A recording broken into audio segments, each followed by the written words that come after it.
من أعجب ما أخبرني به أستاذ جامعي لنا في مدينة المنصورة، أقسم لي بالله وألزمني أن أذكر الأمة بهذا الموقف، وقد ذكرت به مرارا وتكرارا في لقاءات كثيرة.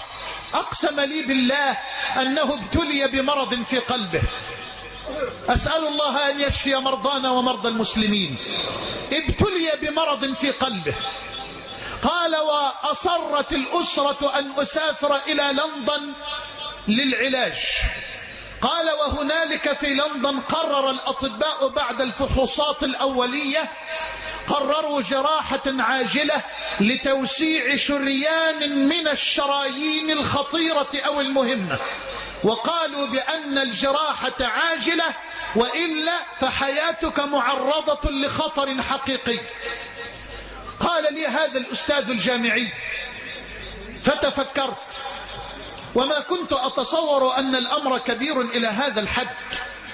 قال فقلت لهم هل من الممكن أن أعود إلى بلد مصر لمدة يومين أو 3 لأنهي بعض أعمالي المهمة ولأضع بعض الوصايا ثم أعود للجراحة؟ قالوا لا بأس، وأعطوه علاجا ودواء حتى يعود إلى لندن مرة أخرى للعلاج. يقسم لي بالله، يقول والله يا شيخ محمد قبل السفر بيوم أجلس مع صاحب لي في مكتبه الخاص وأنا مهموم وفي غاية الحزن والألم. قال فنظرت في الناحية الأخرى فرأيت أما كبيرة، رأيت أما كبيرة قد تجاوزت 70 تقريبا من عمرها، إلى جوار رجل جزار يبيع اللحم. إذا سقطت قطعة عظم أو قطعة دهن أو قطعة جلد، قال وجدت هذه الأمة الفاضلة تأخذ هذا العظم واللحم لتضعه في حقيبة معها. قال فخرجت من مكتب صاحبي وناديت عليها تعالي يا أماه، تعالي يا أمي أنت بتعملي إيه؟ قال فبكت وقالت له يا ابني أنا عندي 7 يتامى، يتيمات بنات عندي 7، والله يا ابني مداء طعم اللحم بقالهم أكتر من 6 شهور، وأنا بجمع لهم أي حاجة، حتة عظمة حتة لحمة أي شيء. قال فبكيت وقلت لها أنت عاوزة قد إيه لحمة يا أمي؟ قالت نص كيلو يا ابني.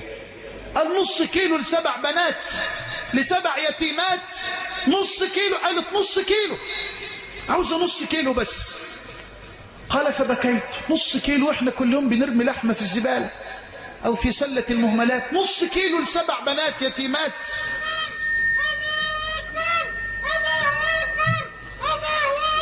قال فقلت للجزار اقطع لها 2 كيلو، اقطع لها 2 كيلو. قال فقطع 2 كيلو، وقلت للجزار الست دي هتجيلك كل أسبوع اديها 2 كيلو، حساب سنة مقدما كام؟ قال قد كده. قلت اتفضل، ودفع له حساب سنة كاملة مقدما. قال فبركت الأم على ركبتيها ورفعت رأسها إلى السماء وظلت تدعو الله عز وجل لي بدعوات خلعت قلبي.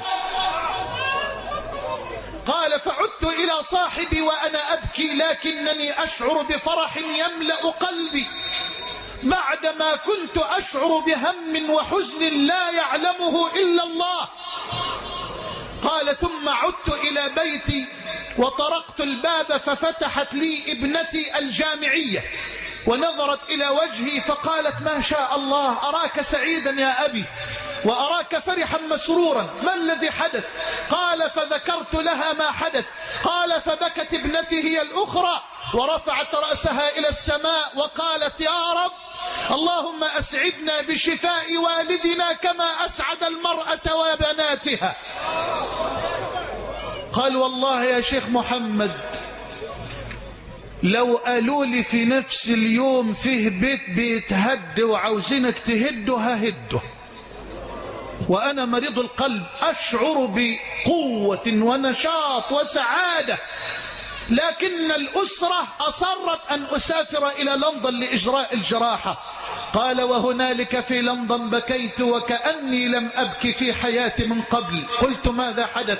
قال نظر إلي الطبيب نظرة ثم تعجب فقال أعيد الكشف. قلت تفضل. فأعاد الكشف فتعجب وازداد عجبه أكثر. قال نعيد الفحوصات. قلت أعيد الفحوصات. قال فأعادوا الفحوصات وأعادوا الأشعات.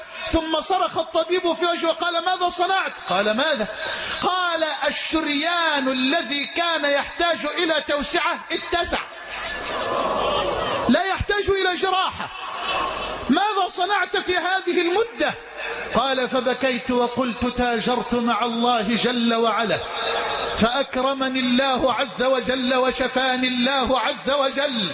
بك أستجير ومن يجير سواك، بك أستجير ومن يجير سواك، فأجر ضعيفا يحتمي بحماك. إني ضعيف أستعين على قوي، ذنبي ومعصيتي ببعض قواك.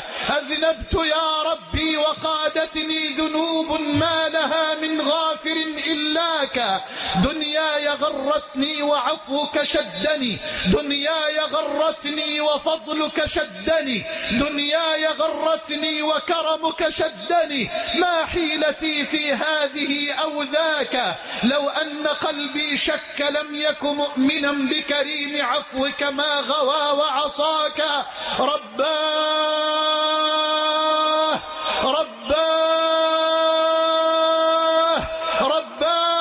ها أنا ذا خلصت من الهوى واستقبل القلب الخلي هداك. رباه قلب تائب ناجاك، أترده وترد صادق توبتي؟ حاشاك ترفض تائبا حاشاك. فليرضى عني الناس أو فليسخطوا، أنا لم أعد أسعى لغير رضاك. تاجرت مع الله